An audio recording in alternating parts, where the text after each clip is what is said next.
Hello दोस्तों, नमस्कार। आज मैं दुनिया के सबसे बड़े लोकतंत्र के चुनाव के बारे में कुछ ब्रीफ समीक्षा करूंगा। दुनिया का सबसे बड़े लोकतंत्र का त्योहार जो चुनाव होता है, ये इलेक्शन बहुत सारे कई नेताओं के भाग्य खोल के लाए या नेताओं के की जनाब जमानत भी जब्त हो। इस बार कुछ खास, पिछले 2 बार सिर्फ बीजेपी या उनकी अलायंस एनडीए ही जीती है। इस बार मैदान में इनके खिलाफ इंडी गठबंधन जो पूरा एड़ी चोटी का जोर लगा रहा है, ये चुनाव जीता जाए। परंतु जीतने के लिए तो बहुत कुछ करना पड़ेगा ना। सभी राजनीतिक पार्टियां जो विपक्ष में बैठती हैं, सारे एक हो गए हैं। कुछ टूट रहे हैं, कुछ कुछ की मिली भगत बनी हुई है। परंतु ये मिली भगत कब तक बनेगी, ये देखने वाली बात है। मोदी सरकार में विकास कार्यों तथा सुरक्षा की दृष्टि से और फॉरेन पॉलिसी जो सराहनीय रही, ऐसे में ये देखना होगा कि जनता किस हद तक जाती है मोदी सरकार को वापस लेके आए। हो सकता है मोदी को उखाड़ फेंक दे, ये जनता के मूड के ऊपर डिपेंड करता है। इसी क्रम में मोदी ने तो अपनी सर्वविदित कार्यक्रम वो कर दिए हैं। इसमें हिंदुओं के वोट को साधने के लिए उन्होंने राम मंदिर का बड़ा मुद्दा साध रखा है। इसमें अधिकतर हिंदू जो सनातनी है, जिनको जात पात से लेना देना नहीं होता है, वो सब सिर्फ राम के नाम पे ही मोदी को वोट दे देंगे। इसमें मोदी की पब्लिसिटी बहुत अच्छी हुई है, पॉपुलैरिटी बढ़ी। देश और विदेश में लोगों ने बढ़ चढ़ के हिस्सा लिया राम की प्राण प्रतिष्ठा में। सभी विपक्षी पार्टी इस तरह अपनी कोशिश में लगी है जैसे कि सारी शक्तियां लगानी पड़ रही हैं। इसी क्रम में इन्होंने एक किसान आंदोलन भी खड़ा कर दिया है। उसमें किसान तो है नहीं, किसान जो है आए तो हैं, ट्रैक्टर तक तो हम मान सकते हैं, अरे ट्रैक्टर लेके आए हैं तो काम चल जाए। जेसीबी जैसी मशीन लेके आए हैं और आंसू गैस के वो चश्मे भी लेके आए हैं। ये सारी चीज़ें पूरी तैयारी के साथ बॉर्डरों में, बिल्कुल हरियाणा बॉर्डर में, उत्तर प्रदेश बॉर्डर में, पंजाब बॉर्डर में, ताकि दिल्ली को घेर सके। दिल्ली आना चाहते हैं, अरे आओ, बस में बैठ के आओ, जंतर मंतर या रामलीला मैदान में जाके बैठ के धरना दो, प्रदर्शन करो, जो आपकी मांगे हैं सारी पूरी हो जाए। एमएसपी मांग रहे हो, एमएसपी का हकीकत ये है कि एमएसपी आप कुछ भी कर लो, कोई भी गवर्नमेंट आ जाए, एमएसपी लागू नहीं कर सकती है। जो रेगुलर एमएसपी है, जो दिया जा रहा है आपको, सपोर्ट प्राइस जो दिया जा रहा है, वो तो गवर्नमेंट अपने वादे के अनुसार दे ही रही है। एमएसपी लागू करना भारत के बस के बाहर है। वर्ल्ड ट्रेड ऑर्गेनाइजेशन अगर हम वो कर देते हैं तो हमारी सारी सुविधाएं मिलती हैं, उससे वंचित हो जाएंगे। पॉलिटिकल पार्टी किसानों का ये मुद्दा पूरी तरह भुना। उनको लगता है कि कैसे भी मोदी को इस प्रकरण में बदनाम किया जाए, सरकार कोई ऐसा कदम उठाए जिसमें किसी की जनहानि हो। जनहानि होने से बदनाम हो जाएगी सरकार और थोड़ा मोदी ग्राफ नीचे आ जाए। ऐसा तो होने से रहा, मोदी ने बहुत अच्छे से टैकल किया है ये प्रकरण, क्योंकि ये प्रकरण जो है वो पहले ही भाप गई सरकार। उनको पता चल गया कि आप सिर्फ प्रोपेगेंडा करोगे और कहीं पर सरकार की थोड़ी सी गलती अगर जहाँ पे हो गई, वो जाके आप इंटरनेशनल मीडिया में, आप लोग तो कर ही नहीं रहे हैं, इंटरनेशनल कोई गैंग है जो आपको करा, आपसे करा रही है, उससे पैसे मिले हैं आपको। ये तो किसान लगते ही नहीं। जो जो नेता सामने आए हैं वो तो बीएमडब्ल्यू, ऑडी, रेंज रोवर ऐसे कारों में घूमते हैं। जेसीबी के ऊपर बैठ गए तो क्या किसान हो गए, या ट्रैक्टर के ऊपर बैठ गए तो किसान हो गए? ये पूरी फंडिंग है। किसान तो अपने खेतों में है, वो काम कर रहा है, बहुत अच्छे से काम कर रहा है, वो उसकी फसल निकलने वाली है। अगर वो यहाँ पे अपना समय बिताएगा तो वहाँ क्या करेगा? और चारा ही नहीं है, उसकी फसल बर्बाद हो जाएगी अगर वो यहाँ रोड सड़कों में आता है तो।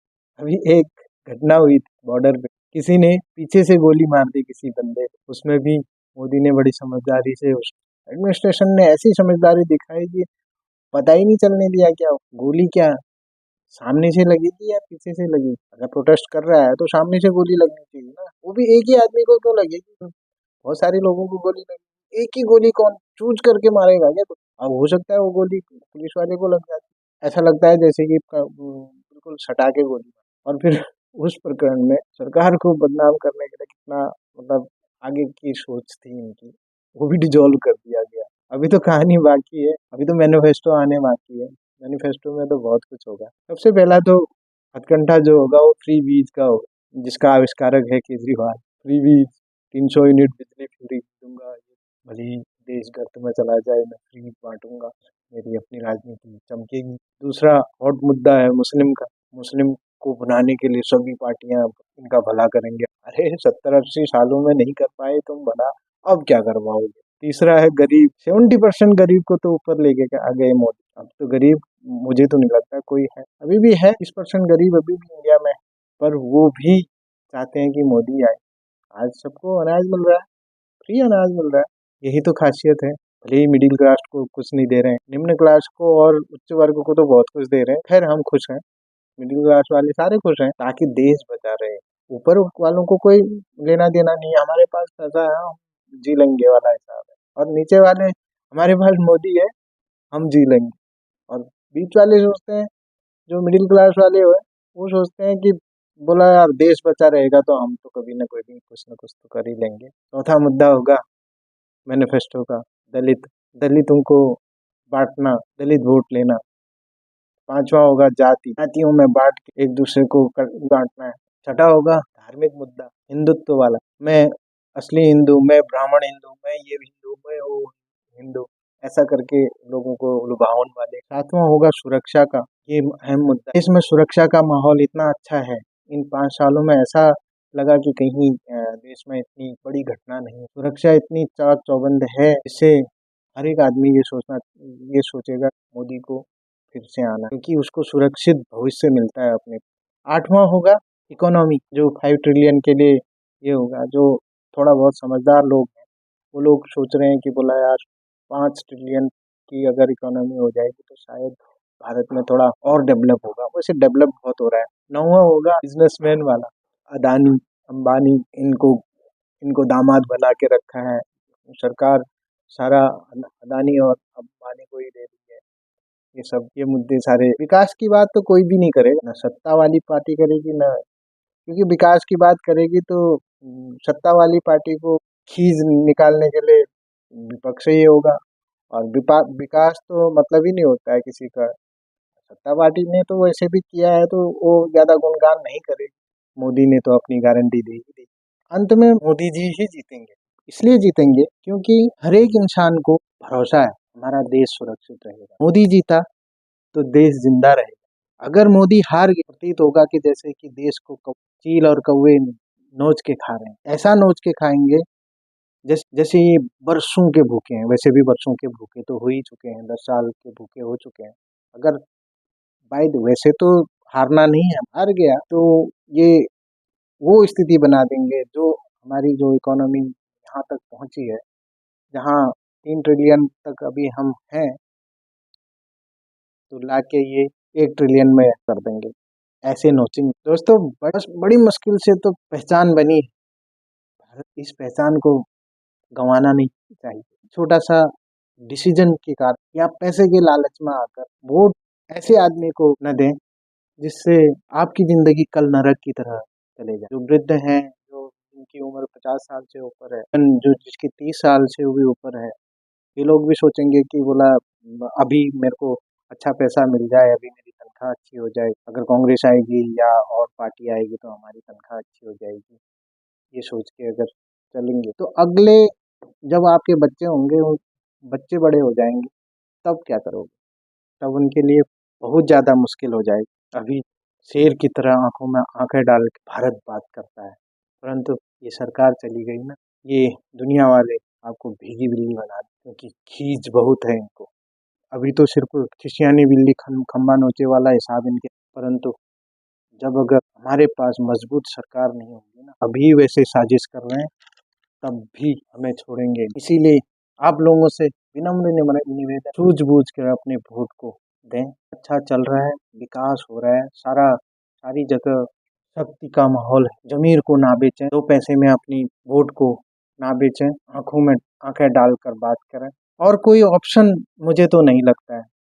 क्या राहुल गांधी को आप अगर प्रधानमंत्री बनाते हो, जिसका अपना खुद का स्टैंड नहीं है। अभी कही हुई बात वो भूल जाता है, उसको आटे दाल का भाव नहीं मालूम क्या होता है और दाल क्या होता है, आटा कितना रुपए किलो मिलता है या लीटर मिलता है ये उसको पता नहीं है। क्या ये देश संभाल पाएगा? इतनी बड़ी कुर्सी उसको दोगे जस्ट एक पप्पू को? इसका कोई अस्तित्व ही नहीं है। दूसरी ओर नेता तो बहुत हैं, लेकिन इस तरीके के नेता नहीं है जिनके पास डिसीजन लेने की शक्ति इतनी हो। केजरीवाल दिल्ली और पंजाब को तो बर्बाद कर चुका है, कब जेल जाएगा इसका कोई भरोसा नहीं है। दिल्ली और पंजाब को तो खालिस्तान की तरह यूज कर रहा है वो। आज जो किसान आंदोलन चल रहा है वो भी किसान आंदोलन है। आप सोच रहे होंगे कि ये किसान आंदोलन, नहीं, खालिस्तान आंदोलन। कभी खालिस्तान को एक्टिवेट करेंगे, कभी एमओडी साइन करेंगे चाइना के साथ, क्योंकि इनको देश में कुछ करना है नहीं और विदेशों में भारत का पैसा पहुंचाना है। वीडियो कैसा लगा कमेंट सेक्शन में जरूर बताइएगा। चैनल को सब्सक्राइब कर दीजिएगा, वीडियो को लाइक एंड शेयर करके बेल आइकन को हिट कर देंगे तो अगला वीडियो आपको मिल जाएगा। राम राम।